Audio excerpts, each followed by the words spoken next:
Setelah merumuskan tujuan pembelajaran, langkah selanjutnya adalah menyusun tujuan pembelajaran tersebut menjadi sebuah alur atau disebut dengan alur tujuan pembelajaran. Alur tujuan pembelajaran atau ATP sebenarnya memiliki fungsi serupa dengan silabus yang selama ini kita kenal. ATP merupakan perencanaan dan pengaturan pembelajaran serta asesmen secara garis besar untuk jangka waktu satu fase. Dalam menyusun ATP, terdapat beberapa prinsip yang perlu diperhatikan, yaitu: pertama, tujuan pembelajaran adalah tujuan yang lebih umum, bukan tujuan pembelajaran harian, atau tujuan instruksional umum, bukan tujuan instruksional khusus. Pada tahap ini, kita dapat menggali kata kunci yang ada dalam CP. 2. Alur tujuan pembelajaran harus tuntas satu fase, tidak terpotong di tengah jalan. Artinya dalam penyusunan ATP, memang didedikasikan untuk memenuhi CP dalam satu fase, dan tidak dapat diteruskan pada fase setelahnya. 3. Sama seperti saat memahami CP, alur tujuan pembelajaran juga perlu dikembangkan secara kolaboratif dengan guru satu fase. Misalnya, kolaborasi antara guru kelas 1 dan 2 untuk fase A, atau kolaborasi guru matematika di kelas 7, 8, dan 9 SMP untuk fase D. 4. Alur tujuan pembelajaran dikembangkan sesuai karakteristik dan kompetensi yang dikembangkan setiap mata pelajaran.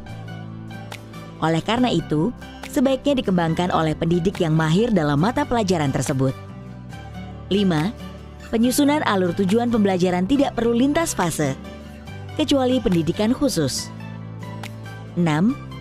Metode penyusunan alur tujuan pembelajaran harus logis dan disusun dari kemampuan yang sederhana yang lebih rumit. Hal ini dapat dipengaruhi oleh karakteristik mata pelajaran. Pendekatan pembelajaran yang digunakan, misalnya dalam matematika, penjumlahan dan pengurangan diajarkan lebih dahulu baru pada konsep perkalian, atau mengajarkan penyusunan kalimat efektif dahulu, baru mengajarkan penyusunan paragraf pada mata pelajaran bahasa Indonesia. 7. Dokumen alur tujuan pembelajaran disajikan dengan sederhana dan langsung ke intinya, agar mudah dipahami oleh pendidik lain yang membaca. Jika satuan pendidikan mau memasukkan proses berpikir dalam menyusun ATP, bisa disajikan sebagai lampiran. 8. Karena alur tujuan pembelajaran yang disediakan Kemendikbudristek merupakan contoh, maka alur tujuan pembelajaran dapat bernomor atau huruf untuk menunjukkan urutan dan tuntas penyelesaiannya dalam satu fase. 9.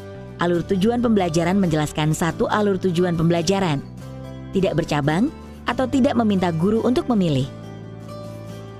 Apabila ibu bapak menginginkan urutan yang berbeda sesuai dengan kebutuhan peserta didik, maka disarankan membuat alur tujuan pembelajaran lain. Urutan atau alur perlu jelas sesuai kebutuhan peserta didik, dan untuk itu dapat diberikan nomor atau kode. 10.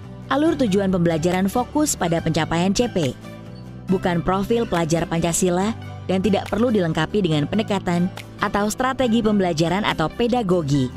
Dalam menyusun dan mengurutkan TP menjadi ATP, ibu bapak juga dapat memilih dan mengacu berbagai cara yang diuraikan dalam tabel berikut. Berikut adalah ilustrasi dari ATP.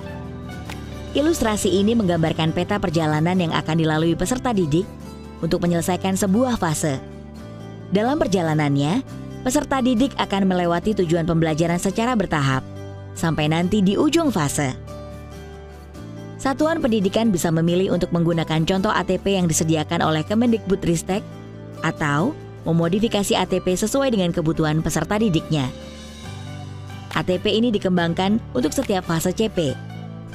Setiap fase terdiri atas 1-3 kelas. Oleh karena itu, dalam menyusun alur tujuan pembelajaran, pendidik perlu berkolaborasi dengan pendidik lain yang mengajar dalam fase yang sama, agar tujuan pembelajaran dapat disusun secara berkesinambungan. Dalam proses merancang pembelajaran, ibu dan bapak guru dapat memilih peran berikut. 1. Menggunakan contoh yang disediakan pemerintah di platform Merdeka Mengajar. 2. Mengembangkan dan memodifikasi contoh yang disediakan pemerintah. 3. Atau merancang sendiri berdasarkan CP. Tiga pilihan ini memberikan kesempatan ibu bapak untuk belajar menerapkan kurikulum merdeka yang juga sesuai dengan proses belajar ibu bapak saat ini. Contoh menyusun ATP dapat dipelajari pada video berikutnya. Selamat belajar dan mencoba!